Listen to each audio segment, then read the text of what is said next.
रात के करीब 9 बजने वाले थे। मैं अच्छे मूड में था। खाना खाने के बाद सोने से पहले राज कपूर की फेमस मूवी श्री 420 देखना चाहता था। काफी दिनों से ये मूवी मेरे दिमाग में थी, किंतु समय के अभाव में पूरी मूवी एक साथ कभी नहीं देख सका। दूसरे दिन छुट्टी थी, इसलिए खाना खाने के बाद रात्रि जागरण का प्रोग्राम बनाया था। अचानक मेरा फोन घनघनाने लगा। उठाकर देखा तो उधर से मेरे दोस्त की पत्नी लाइन पर थी।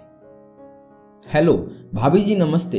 अरे इतनी रात में कैसे? सब ठीक तो है? कुछ ठीक नहीं है भाई साहब, सिसकते हुए उन्होंने कहा। बस आप जल्दी से घर आ जाइए।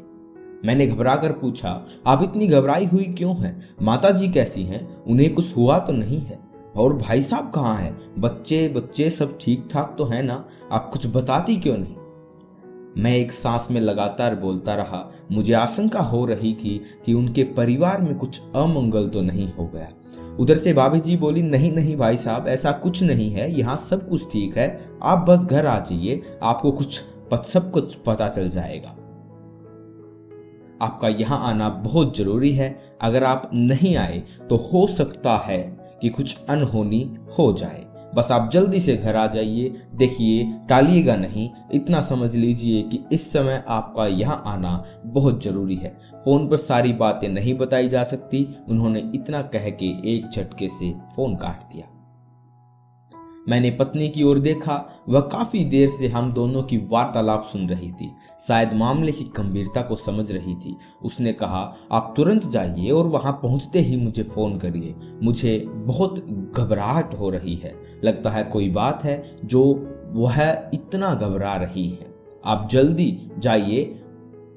मैंने अपनी कार निकाली और 10 मिनट में उनके घर पहुंच गया। गाड़ी लॉक करने के बाद जब मैं उनके कमरे में पहुंचता हूं तो मामला वाकई बहुत गंभीर था।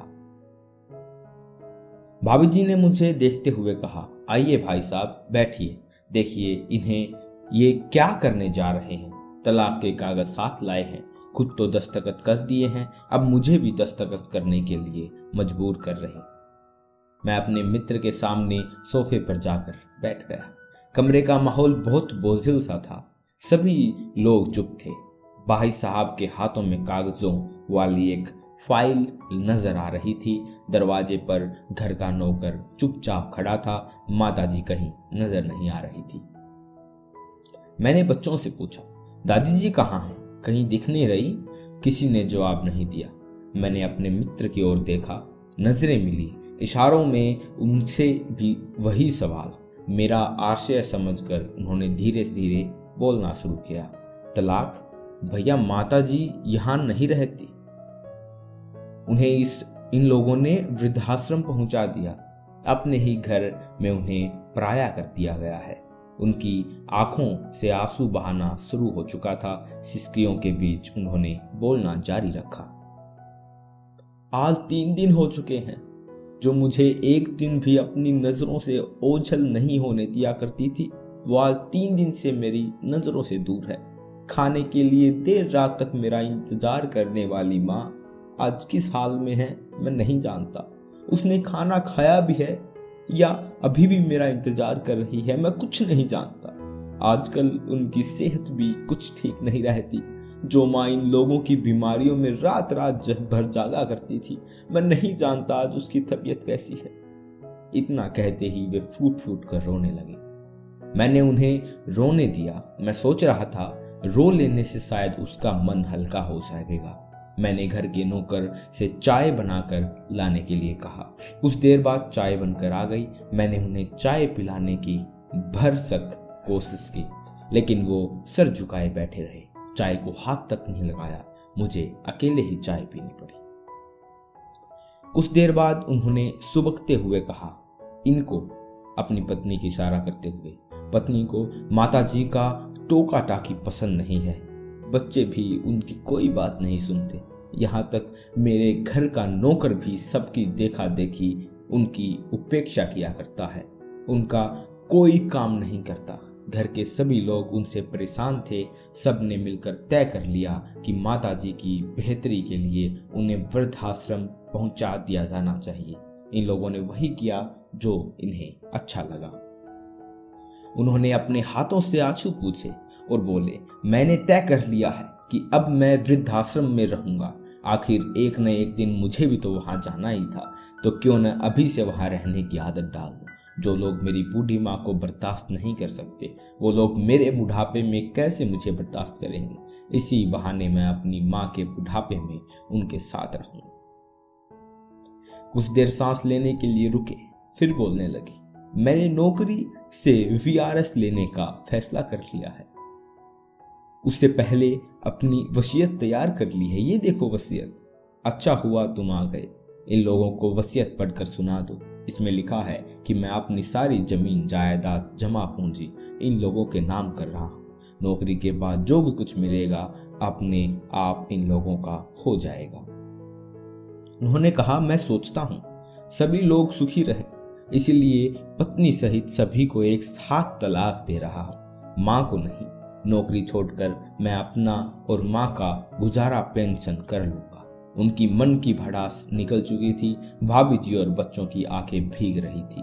सभी के मन में पछतावा और अपने किए पर अफसोस था। मैंने एक झटके से उठा, ड्राइवर से बोला, गाड़ी निकालो, सभी लोग इसी समय वृद्धाश्रम जाएंगे।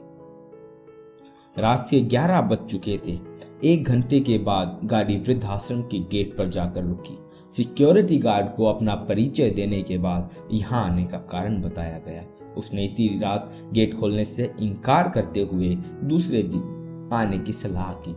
काफी अनुनय विनय के बाद गार्ड ने वार्डन तक सूचना पहुंचाने की हामी भरी। कुछ देर इंतजार करने के बाद वार्डन अपनी एक सहयोगी के साथ गेट पर आया। उन्हें माताजी का परिचय देने के साथ ही सारी वस्तुस्थिति से अवगत कराते हुए माताजी को इसी समय अपने साथ वापस घर ले जाने का आग्रह किया। वार्डन भावुक हो गई। उन्होंने कहा, नहीं, इस समय हम किसी को भी यहाँ से ले जाने की इजाजत नहीं दे सकते। किसी का क्या भरोसा। आप लोग इस समय ले जाकर उनके साथ क्या सुलूक करें, कोई नहीं जानता। भाई साहब ये सुनते ही बुरी तरह से बेचैन हो उठे। सिसकते हुए उन्होंने कहा, माँ है मेरी, आप ऐसे कैसे सोच सकते हैं। उन्हें किसी तरह की परेशानी न हो, इसलिए तो हम उसे लेने आए हैं। मैंने अपना परिचय देते हुए कहा, आप चिंता मत करिए, हम इन्हें अपनी जिम्मेदारी पर लेकर जा रहे हैं। आप जहां हमसे लिखवा लीजिए। काफी अनुनय विनय के बाद आश्रम का गेट खोला गया। हम सभी वहां पहुंचे जहां माता जी को अन्य वृद्धाओं के साथ रखा गया था। माता जी एक पलंग पर बैठी थी। उनके हाथों में एक फ्रेम जड़ित फोटो थी। पूरे परिवार की ग्रुप फोटो को वो बड़े ही ध्यान से देख रही थी। बड़ा मार्मिक दृश्य था। मेरी आंखें भी नम हो उठी। फोटो दिखाने में इतना मशगूल थी वो कि उन्हें वहां हमारे पहुंचने का भी आभास तक नहीं हो सका। अचानक छोटा बेटा चिल्ला उठा, दादी दादी दादी, और जाकर उनसे लिपट गया। भाई साहब आंखों में पानी लिए चुपचाप खड़े थे। बेटी और भाभी जी भी जाकर उनसे लिपट गई और फक रोने लगी। ये पश्चाताप के आंसू थे। ऐसा लगा कि आंखों में आए सैलाब के कारण खुशकलुसा धुलता जा रहा है। माता जी की नजरें उठी, दबाई, आंखों से इशारा किया। माता की नजरें उठी, दबाई, आंखों से इशारा किया। भाई साहब खुद को रोक नहीं सके, तेजी से आगे बढ़े और माँ से लिपट गए। सिसक रहे थे। माँ का हाथ उनके सर को सहला रहा था। सभी अंतवासी बुजुर्ग माताओं की भी आंखें नम थी। अचानक से मैं बोल पड़ा, माताजी हम सब लोग आपको घर ले जाने के लिए आए हैं। वे असमंजस में बैठी थी। नजरें उठाकर भाभी जी को देखा। भाभी जी के चेहरे पर पश्चाताप के भाव थे। उन्होंने कहा, माताजी हमें माफ कर दीजिए, गलतियां आखिर बच्चों से ही होती है। चलिए घर चलिए, हम लोग आपके बगैर नहीं रह सकते। रात के 1:30 बज चुके थे। वार्डन की अनुमति से सभी लोग उठ खड़े हुए। उस रात वृद्धाश्रम में जगराता जैसा माहौल था। वार्डन कर्मचारियों सहित सभी वृद्धाओं गेट तक विदा करने आई थी। विदा लेते हुए सभी के मन में उत्साह था। भाई साहब ने कहा, आज यहाँ आकर मुझे ऐसा लग रहा है कि मेरी कई नई माताएं हैं। अब मैं हर हफ्ते इतवार के दिन यहाँ आया करूँगा और पूरा दिन इन माताओं के साथ गुजारूंगा। सभी को प्रणाम करने के बाद काफिला घर की ओर चल पड़ा। उस रात किसी को भी किसी की आंखों में नींद नहीं थी। धीरे धीरे पूरी रात सुबह में बदल गई। आज मेरे और भाई साहब के घर में एक नया और काफी चमकीला सूरज निकला था। आपका बहुत बहुत धन्यवाद इस वीडियो को यहाँ तक सुनने के लिए या फिर देखने के लिए। अगर आपको वीडियो अच्छी लगी तो लाइक जरूर कर दीजिएगा और इसी तरह की वीडियोस के कहानियों के लिए इस चैनल को सब्सक्राइब कर दीजिएगा। आपका बहुत बहुत धन्यवाद।